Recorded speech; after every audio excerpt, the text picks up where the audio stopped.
अस्सलाम वालेकुम one class. कैसे हैं आप सब? उम्मीद है सब बच्चे खैरियत से होंगे। मेरी दुआ है अल्लाह पाक आप सबको अपने हिफ्ज़ ईमान में रखे।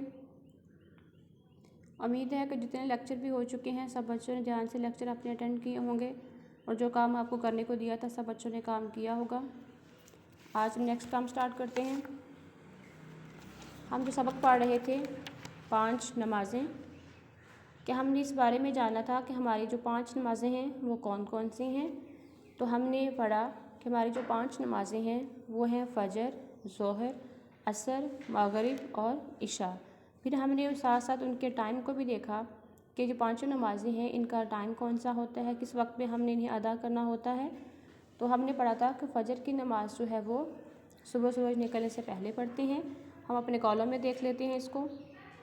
और ज़ोहर की नमाज़ जो है दोपहर को पढ़ते हैं। असर की नमाज़ दोपहर को या शाम के वक्त पढ़ते हैं।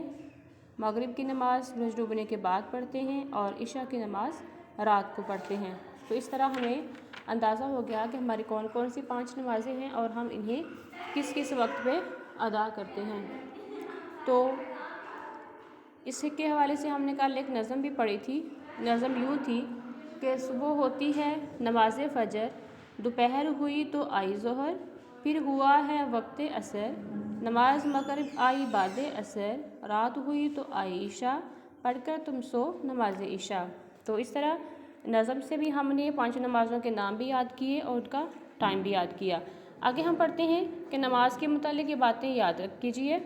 नमाज के लिए ज़रूरी है कि अगर हमने नमाज़ पढ़नी है तो उसके लिए हमें किन बातों का ख्याल रखना होगा। सबसे पहले हमें क्या करना होगा कि आप जिस जगह नमाज़ पढ़ें वो पाक साफ़ हो।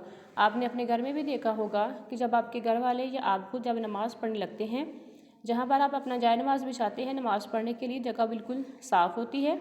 तो इस तरह सबसे पहले हमें क्या देखना है कि हम जिस जगह पे नमाज़ पढ़ रहे हैं वो जगह बिल्कुल पाक साफ़ हो, आपका जिस्म और लिबास पाक हो, कि आपके जिस्म पर किसी किस्म की कोई भी गंदगी ना लगी हो और आपका लिबास भी बिल्कुल पाक साफ़ हो, उसके ऊपर भी कोई भी गंदगी ना हो। आप वज़ू करें। पहले आपने दोनों बातों का ख्याल रखना है कि आपकी जगह बिल्कुल पाक साफ़ है, फिर आपका जिस्म और लिबास भी पाक साफ़ है। फिर आपने सब क्या करना है, वज़ू करना है। फिर नमाज़ पढ़ते वक्त आपका मुंह काबा की तरफ हो, इसे किबला कहते हैं। आपने घर में देखा होगा कि जब घर में आपके बड़े नमाज़ पढ़ते हैं तो उनका रुख जो है वो एक ही तरफ होता है, मगरिब की तरफ होता है। सब उस तरफ नमाज कर मुँह करके नमाज़ पढ़ते हैं। तो ये हमारा क्या है, हमारा किबला है, यानी हमारा खाना काबा है। तो हम सबको चाहिए कि जब भी हम नमाज़ पढ़ें तो हमारा जो रुख है वो किबला की जानिब होना चाहिए। तो अब आप बच्चों ने क्या करना है कि इसमें से आपको क्वेश्चन तो नहीं है, लेकिन इसमें से जो अमला के लफ्ज़ मैंने अंडरलाइन किए हुए हैं इनको आपने होमवर्क में करना है। सेम वैसे ही हेडिंग देंगे, डे और डेट की, होमवर्क की, सबक का नाम लिखेंगे 5 नमाज़ें, फिर लिखेंगे अमला। फिर आप एक लाइन पे अमला के सिर्फ 2 लफ्ज़ लिखेंगे, जैसे ये जगह और पढ़े हैं, मैंने इनको अंडरलाइन किया है कि इसको आपने अमला लिखनी है। तो आप एक लाइन पे 2 लफ्ज़ लिखेंगे।